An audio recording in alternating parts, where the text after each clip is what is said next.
사랑하는 벙커원교회 교우 여러분, 행복한 아침을 맞고 계십니까? 하나님의 말씀을 통해 새 힘을 얻는 시간, 보리떡 11월 25일 목요일 아침, 순서 시작하겠습니다. 오늘 열왕기하 22장 1절에서 10절까지 말씀을 본문으로 율법 앞에 서다, 이런 제목으로 함께 은혜 나누고자 합니다. 본문 보도록 하겠습니다. 요시야는 왕이 되었을 때 8살이었다. 그는 예루살렘에서 31해 동안 다스렸다. 그의 어머니 여디다는 보스가 출신의 아다야의 딸이다. 요시야는 주님께서 보시기에 올바른 일을 하였고 그의 조상 다윗의 모든 길을 본받아 곁길로 빠지지 않았다. 요시야 왕 제18년에 왕은 아살랴의 아들이요 무술람의 손자인 사반 서기관을 주님의 성전으로 보내며 지시하였다. hil기야 대제사장에게 올라가서 백성이 주님의 성전에 바친 헌금, 곧 성전 문지기들이 백성으로부터 모은 돈을 모두 계산하도록 하고 그 돈을 주님의 성전 공사 감독관들에게 맡겨 일하는 인부들에게 품삯으로 주어 주님의 성전에 파손된 곳을 수리하게 하시오. 목수와 돌 쌓는 사람과 미장이에게 품삯을 주고 또 성전 수리에 필요한 목재와 석재도 구입하게 하시오. 그들은 모두 정직하게 일하는 사람들이니 일단 돈을 넘겨준 다음에는 그 돈을 계산하지 않도록 하시오. hil기야 대제사장이 사반 서기관에게 주님의 성전에서 율법책을 발견하였다고 하면서 그 책을 사반에게 넘겨주었으므로 사반이 그 책을 읽어보았다. 사반 서기관은 그 책을 읽어본 다음에 왕에게 가서 임금님의 신하들이 성전에 모아둔 돈을 쏟아내어 작업 감독관, 곧 주님의 성전 수리를 맡은 감독들에게 넘겨주었습니다 하고 보고하였다. 사반 서기관은 왕에게 hil기야 대제사장이 자기에게 책 한 권을 건네주었다고 보고한 다음에 그 책을 왕 앞에서 큰 소리로 읽었다. 아멘. 오늘 주인공은 요시야 왕입니다. 이스라엘이 북과 남으로 갈리지요. 요시야는 남쪽 유다 왕국의 16번째 왕이었습니다. 왕이 언제 됐느냐? 요시야 나이 8살 때입니다. 선대왕은 15대 왕 아몬, 요시야의 아버지였습니다. 14대 왕은 요시야의 할아버지 므낫세였습니다. 므낫세. 이스라엘 역사를 통틀어 가장 악명 높은 왕으로 통하는 인물입니다. 폭군이라고 해도 과언이 아니죠. 므낫세는 악명 높은 왕이라는 평가 사람에게도 받았고 하나님께도 받았습니다. 므낫세의 아버지는 히스기야였습니다. 히스기야는 바알 종교를 타파했지요. 그런데 그의 아들 므낫세는 아시리아라는 외세에 굴종하더니 다시 바알신을 세웠습니다. 영적 타락과 도덕적 부패, 이방신 숭배가 일어날 수밖에 없었겠죠. 하나님을 떠났으니까요. 므낫세는 심지어 자기 아들을 이방신의 제물로 바쳤습니다. 어떻게 제물로 바쳤느냐? 불태운 거예요. 양을 제물로 삼아서 불태우듯이 사람을 그렇게 불태운 겁니다. 그것도 자기 자식을. 단단히 미쳤지요. 며칠 전 우리나라에서 희대의 독재자가 죽었습니다. 그는 지상에서 썩어빠진 목사들에게 칭송과 축복을 받았지만 하나님께는 징벌을 받게 될 것입니다. 자기가 섬겨야 하는 국민을 학살한 이 악마의 말로는 하나뿐이지 않겠습니까? 다른 길이 있겠어요? 지옥의 가장 뜨거운 불이 그를 맞이할 것입니다. 므낫세에 이어서 왕위를 계승한 아몬도 아비나 새끼나 똑같다는 말을 들을 정도로 정말 악한 왕이었습니다. 아버지의 악한 짓을 빠짐없이 계승했습니다. 아들을 이방신의 제물로 바친 짓거리도 똑같았습니다. 그러니까 자기 아들도 역시 자기 형제처럼 이방신의 제물로 바쳐서 태워버린 겁니다. 불에 태워버린 거예요. 이걸 요시야는 봤을 겁니다. 자기 삼촌이, 자기 형제가 불타 없어지는 걸 말이죠. 자, 그렇게 8살에 즉위한 요시야는 그 후 31년 동안 유다를 다스립니다. 하나님과 백성의 평가는 어떠했을까요? 2절을 보겠습니다. 2절.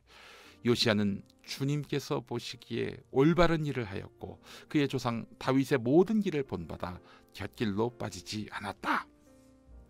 하나님은 북이스라엘 왕조의 19명의 왕, 남유다 왕국의 20명의 왕, 도합 39명의 왕을 두셨습니다. 자, 이 왕들이 북이스라엘과 남유다를 다스리고 통치했지만 하나님께 인정받은 왕은 딱 한 명, 요시야뿐이었습니다. 아무리 저 잘났다 해도 요시야만큼 하나님께 인정받은 왕은 없었어요. 아무런 오점 없이 칭찬받은 왕은 요시야가 유일하다는 것입니다. 우리는 이런 생각을 하게 됩니다. 아니, 사악한 할아버지와 그 사악함이 별 다르지 않은 아버지 밑에서 어떻게 이렇게 칭찬받을 왕이 나올 수 있단 말인가? 콩 심은 데 콩 나고 팥 심은 데 팥 나는데 어찌 된 일일까? 역대하 34장 3절을 보면 요시야는 왕이 된 지 8째 해에 아직도 매우 어린 나이에, 여기서부터 중요합니다. 조상 다윗의 하나님을 찾기 시작하였다. 조상 다윗의 하나님을 찾기 시작하였다. 이렇게 되어 있습니다. 하나님을 찾았다. 여기에 밑줄을 그어야 합니다.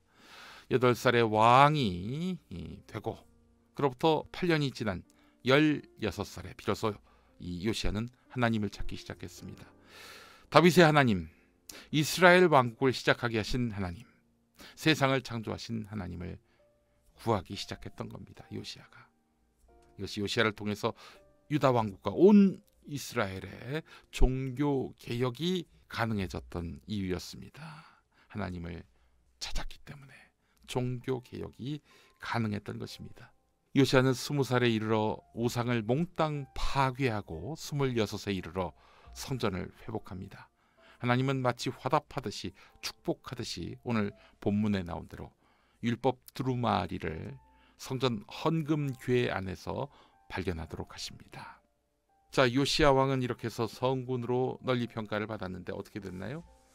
전투에 나갔다가 불의의 일격을 당해서 생이 끝납니다. 36살 때 이야기입니다. 무기또에서 전사하고 말았던 것이죠. 성군 요시야가 다시금 유다의 국군을 융성하게 할 것이다. 그래서 다시 옛 다윗의 영광을 회복할 것이다. 이런 희망이 있었는데 이건 뭐 산산조각이 났어요. 남유다는 이로써 쇠망하게 됐고 결국에는 나라를 잃게 되는 것이죠. 뭐가 문제였을까요? 하나님은 예레미야 예언자를 통해서 아시리아도 아니고 이집트도 아니고 지금은 존재가 미미한 바벨론의 시대가 열릴 것이다 라고 알려주셨습니다.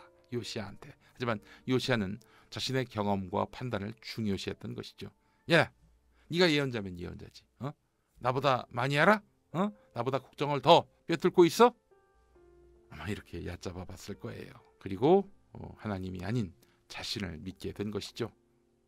하나님의 전적인 역사와 계획 아래에 있을 때 우리는 안전하고 평안할 수가 있는 것입니다. 그러나 내 힘을 의지하면서 내 지혜를 의지하면서 하나님 밖으로 나갈 때는, 하나님의 영향권 밖으로 나갈 때는 우리는 더 이상 안전과 평안을 누릴 수가 없게 되는 것이죠.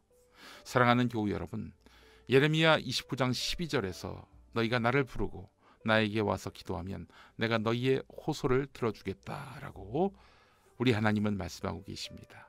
아무리 우리의 길이 평탄하고 옳아 보여도, 예측 가능해 보여도 하나님을 찾고 하나님과 함께 동행하는 삶만큼 정확하고 행복한 길이 없습니다. 요시야처럼 반듯한 사람도 어느 순간 하나님 아닌 자기를 믿을 때 죽음의 길로 접어들었습니다. 그러나 그가 하나님과 함께할 때 좋은 길이 열렸습니다. 그가 아무리 보잘것없는 그런 존재였어도, 어린 나이였어도 하나님과 함께할 때 좋은 길이 열렸습니다. 여러분, 오늘 하나님의 길에 오르는 삶을 사시지 않으시겠습니까?